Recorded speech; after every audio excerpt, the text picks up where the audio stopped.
asalaamaaleykum mbokk yi tey la altine ñaar fukki fan ak benn ci rabiu saani yi muy weeru rakki gàmmu di ñeenteel weer ci atum junni ak ñeenti téeméer ak ñeent fukk ak juróom ci gàddaay yonente bi sallallahu alayhi wa sallam dëpp ak juróom benn fan ci weeru novembre ci atum ñaari junni ak ñaar fukk ak ñett ñaar fukki fan ak benn dafa bokk ci li muy fàtte kon tey ci altine ji rafetul ñaanu bis bi yow sunu boroom nun dey gëm nanu la yàlla na nga nu jéggal yàlla na nga nu yërëm yow yaay gën ji aji yërëme rabbana amanna faxfir lana warhamna wa anta xayru rahimin rabbana amanna faxfir lana warhamna wa anta xayru rahimin xadiisu bis bi yonent bi sallallahu alayhi wa sallam nee na dees na musal ci sawara jépp aji dal tey aji nooy tey aji jàppandi te jege nit ñi xadis bi ahmad nettali na ko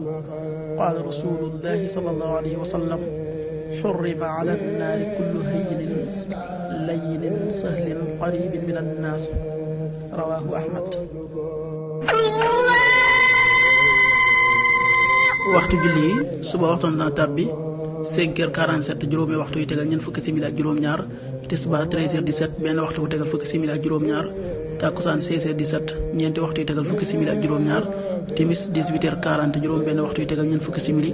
gee 19h51 juróom-ñaari waxtu yu tegal juróom fukki simili ak benn loolu mooy waxtu julli ci Touba ak li ko wër. bu fekkee nekkoo Touba soo ko féetee penku ñaar fukk ak juróom-ñaari kilomètre dina wàññil benn simili soo ko féetee sowwu ñaar fukk ak juróom-ñaari kilomètre dina yokkal benn simili soo ko féetee gànnaar wala Saalum téeméeri kilomètre dina yokkal benn simili jant bi dana fenk 7h02